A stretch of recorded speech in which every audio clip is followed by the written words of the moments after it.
Hello students, আজ আমি class 10 ICC বোর্ডের বাংলা সংকলিতার নাম গল্পের কোয়েশ্চেন অ্যান্সার নিয়ে আলোচনা করব। তোমরা তো জানো নাম গল্পটি লিখেছেন লেখক নরেন্দ্রনাথ মিত্র। প্রথম তোমাদের একটা ইম্পর্টেন্ট কোয়েশ্চেন নিয়ে আলোচনা করব। এই লাইনটা খুবই ইম্পর্টেন্ট। যেমন ধরো, আর মা বারবার আমাকে নাম ধরে ডাকেন, আমি শুনি। আচ্ছা, এই লাইনটা দেখবে লাস্টের দিকে আছে, মা বারবার নাম ধরে ডাকেন, আমি শুনি।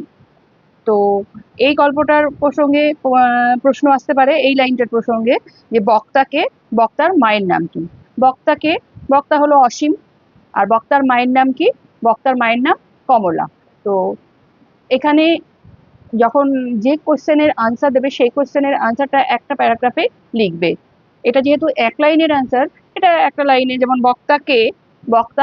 বক্তা হলো অসীম, আর তারপরের লাইনটা হবে বক্তার মায়ের নাম কি। বক্তার মায়ের নামটা তার পরের লাইনে লিখবে যে বক্তার মায়ের নাম কমলা। নেক্সট, এটা ক্ষয়ের কোশ্চেন আসতে পারে, বক্তা কাকে এই কথা বলেছিল আর কেন বলেছিল। বক্তা কাকে এই কথা বলেছিল? বক্তা বলতে অসীম বলেছিল, যে বাড়িতে অসীম কাজ করতো সেই বাড়ির বুড়ি ঠাকুমাকে বলেছিল এই কথাটি। এটা একটা লাইনে লিখবে, মানে একটা লাইনে পুরো না হলে দুটো লাইনে হবে, লিখবে। তারপরের লাইনে লিখবে কিভাবে, পরে কন্টিনিউশন করবে না, কেন বলেছিল এই কথাটি। কারণ কেন বলেছিল যে আর মা বারবার আমাকে নাম ধরে ডাকে, আমি শুনি। কারণ অসীম যে বাড়িতে কাজ করতো, মানে বুড়ি ঠাকুমার বাড়িতে যখন কাজ করতো, যেহেতু বুড়ি ঠাকুমার ছেলের নামও অসীম, সেই জন্য তার নাম ওরা, আর সেই ছেলে কিছুদিন আগে মারা গেছে বলে অসীমের নাম ধরে তারা ডাকতে পারে না। কারণ তারা অসীমের নাম ধরে ডাকতে গেলে বুড়ি ঠাকুমা নিজের ছেলের কথা মনে পড়ে যায় এবং খুব কষ্ট পান। সেই জন্য তার নাম পাল্টে গোবিন্দ রেখেছিল। এবং এই বাড়িতে যতক্ষণ কাজ করে সে গোবিন্দ নাম ধরেই সবাই ডাকে, ফলে সে নিজের নাম অসীম নামটা শুনতে পায় না। তাই মাঝে মাঝে অসীম তার বাড়িতে বা মায়ের কাছে চলে যায়। কেন? কারণ একমাত্র মাই তাকে অসীম বলে ডাকে। সেই অসীম নাম ডাকটা শোনার জন্য সে তার মার কাছে যায়। ঠিক আছে, এরপর আর একটা কোশ্চেন আসতে পারে যে এই নাম তিনি, মানে তিনি বলতে কি বুড়ি ঠাকুমার কথা বলছি, তিনি শুনে কি উত্তর দিয়েছিল যখন এইটা শুনেছিল যে মা বারবার আমাকে নাম ধরে ডাকে, তাই আমি শুনি। সেই কথাটা উত্তরে বুড়ি ঠাকুমা কি বলেছিলেন, যে অসীমকে কি বলেছিলেন? তো বুড়ি ঠাকুমা কি বলেছিলেন, ঠিক আছে, আমি যখন বাড়িতে কেউ থাকবে না তখন আমি তোমাকে অসীম বলে ডাকবো, না হলে বাড়িতে সবাই থাকলে গোবিন্দ বলেই ডাকবে। তো এই একটা কোশ্চেন হতে পারে, এই কোশ্চেনটা খুব ইম্পর্টেন্ট এর মধ্যে। এরপরে আমি নেক্সট কোশ্চেনে যাচ্ছি। সেকেন্ড কোশ্চেন হলো, দোকানের সামনে খদ্দেরদের কিউ ক্রমেই লম্বা হচ্ছে। দোকানের সামনে খদ্দেরদের কিউ ক্রমে লম্বা হচ্ছে। তো এটা ইনভার্টেড কমার মধ্যে রেখে যদি বলে, কোশ্চেন হয় যে কার দোকানের সামনে খদ্দেরদের লাইন লম্বা হচ্ছে। কার দোকানের সামনে? এটা হবে বিষ্ণুর দোকানের সামনে বা বিষ্ণুবাবুর দোকানের সামনে খদ্দেরের লাইন ক্রমশ লম্বা হচ্ছে। কিসের দোকান? এটা রেশনের দোকান। রেশনের দোকান। খদ্দেরদের কিউ বলতে কি বোঝো? খদ্দেরদের কিউ বলতে এটা পরিষ্কার লিখবেন, নাম্বার 3 নম্বর। খদ্দেরদের কিউ বলতে খদ্দেরদের লম্বা লাইনকে কিউ বলা হয়। বা এইভাবেও আসতে পারে, কিউ কথাটি কি শব্দ? তখন বলবে যে কিউ কথাটি হলো ইংরেজি শব্দ। এরমও আসতে পারে, এর অর্থ কি? এর অর্থ হলো লাইন। দোকানের সামনে খদ্দেরদের লাইন কেন লম্বা হচ্ছে? দোকানের সামনে খদ্দেরদের লাইন লম্বা হচ্ছে কারণ এটি রেশনের দোকান ছিল, বহু রেশন কার্ড জমা পড়েছে, এবং সেই অনেকগুলো রেশন কার্ড জমা পড়েছে, এবং সেই রেশন কার্ডের জিনিসপত্র, রেশন কার্ড অনুযায়ী জিনিসপত্র দিতে হয়, সেই জন্য, এবং তার সময় লাগে। তার মধ্যে অসীম বিষ্ণু কাকার সাথে কথা বলছিল, সেই জন্য সব জিনিসপত্র যারা লাইনে দাঁড়িয়ে আছে তাদের দেওয়া ঠিক সময় মতো দেওয়া হচ্ছিল না, সেই জন্য লম্বা এখানে সময় কিছুটা নষ্ট হওয়ার জন্য লাইনটা ক্রমশ বেড়ে গেছে। এই কথাটাই, এইটাই লিখবে ব্যাস, আর এর থেকে বেশি আর কিছু লিখতে হবে না। আচ্ছা, এর এই লাইনের উপর ভিত্তি করে আরো কোশ্চেন আসতে পারে, যেমন সেই দোকানের সামনে লাইন হওয়াতে লম্বা লাইন কিভাবে, লাইন হওয়াতে না, সেই দোকানের সামনে লম্বা লাইন কিভাবে কমানো হলো, লম্বা লাইনটা কমানো হলো কিভাবে, কিছুই না। এখানে লিখবে যে দোকানের যিনি রেশন দোকানের মালিক বিষ্ণুবাবু, তিনি তিনি হলো তোমার অসীমের সাথে কথা বলছিল অসীমের কাজের ব্যাপারে, এই জন্য লাইন হয়ে গেছিল। এখানে খদ্দেরদের ঠিক মতো সময় মতো জিনিসপত্র দেওয়া হচ্ছিল না। এই লাইন কমানোর জন্য বিষ্ণুবাবু অসীমের উপর লাস্টে একটু বিরক্ত হয়ে পড়েছিলেন, যে কারণ তাকে বোঝানোর চেষ্টা সত্ত্বেও সে একটু কম বুঝছিল, যে ওই তার কাজের ব্যাপারে কম বুঝছিল বলে একটু সে বিভিন্ন রকম কথা বলছিল।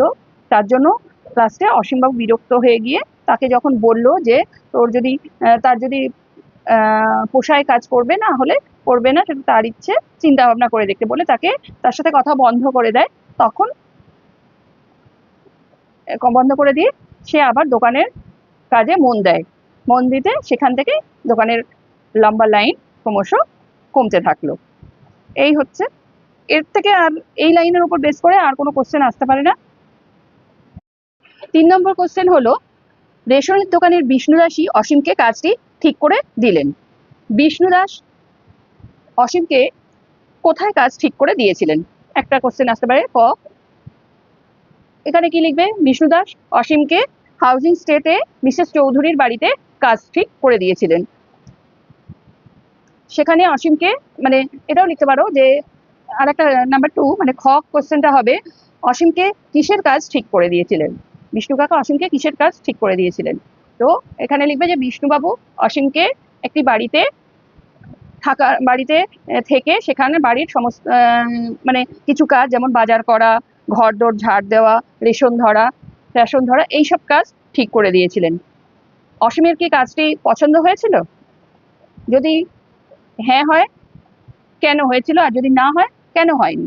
অসীমের কাজটি পছন্দ হয়নি কারণ অসীম এই কাজটি করতে চায়নি, কারণ সে অসীম ক্লাস 7 পর্যন্ত পড়েছে। সে ভেবেছিল যে কোনো দোকানের কাজ বা কোনো অফিসের বেয়ারার কাজ, এই ধরনের কাজ অসীম কাকা ঠিক করে দেবে, কারণ অসীম কাকা তার বাবার বন্ধু ছিল এবং সে জানতো যে অসীম একটু পড়াশোনা জানে, এই ঘরের চাকরের কাজ সে এই জন্য করতে চায়নি।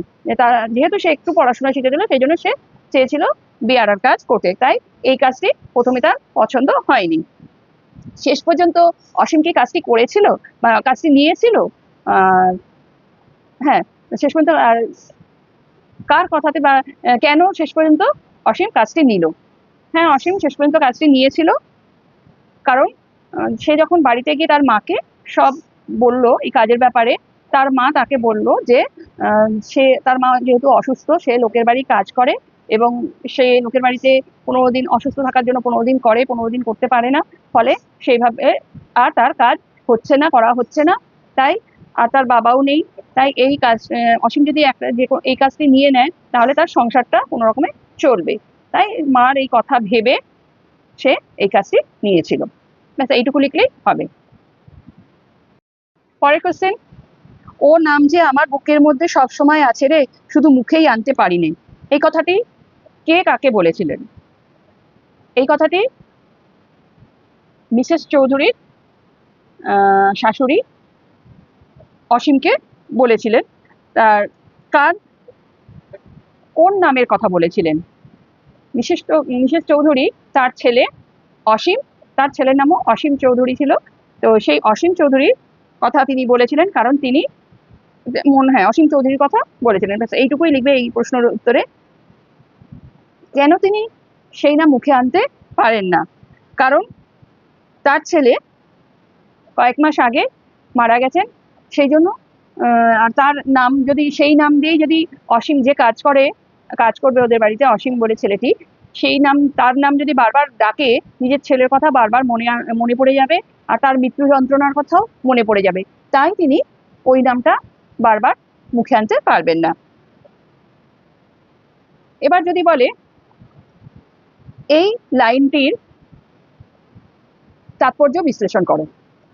এই লাইনটির তাৎপর্য বিশ্লেষণ এইভাবেই করা যায় যে কোনো মা তার সন্তান যদি মারা যায় এবং সেই সন্তানের নামে যদি তার বাড়িতে কোনো কাজের লোক থাকে সেই একই নামে, তাহলে সেই কাজের লোককে যতবারই সেই নাম দিয়ে ডাকবে তা সে আরো মরমে মরমে পোষিত হবে বা মরমে মরমে ভেঙে পড়বে। হ্যাঁ, সেই জন্য সে এবং তার ছেলের স্মৃতি বারবার তার চোখের সামনে ভেসে উঠবে, আর সেই যন্ত্রণা ওই বয়সে বয়স্ক মহিলা আর নিতে পারবেন না। সেই জন্য তিনি বলেছিলেন, সেই জন্য সে এই কথাটি অসীমকে বলেছিলেন যে বারবার তোমার নাম যদি অসীম থাকে, অসীম তো তোমার নাম, তাই তোমার নাম, তোমাকে যখন ডাকবো তখন আমার ছেলের কথা মনে পড়বে। ফলে সে এই কথাটি বলেছিল যে ওই নাম সে বারবার ডাকতে পারবে না, কারণ একটা ছেলে যদি তার বাড়িতে কাজ করে তাকে তো বারবার তার নাম ধরে ডাকতে হবে, তার বিভিন্ন প্রয়োজন মেটাবার জন্য, তাকে বিভিন্ন কাজকর্ম করানোর জন্য তাকে তার নাম ধরে ডাকতে হবে। তার নিজের ছেলের নামটাই যদি বারবার ডাকে, সদ্য প্রয়াত নিজের ছেলে, মৃত যাই বলো, সেই নিজের ছেলে কিছুদিন আগেই মারা গেছেন, তাই সেই নাম ধরেই যদি ডাকে বারবার, তাহলে তো ছেলের কথা বারবার মনে পড়বে, মৃত ছেলের কথা বারবার মনে পড়বে এবং আরো কষ্ট পাবে। তাই এই কথাটি তিনি ডাকতে পারবেন না।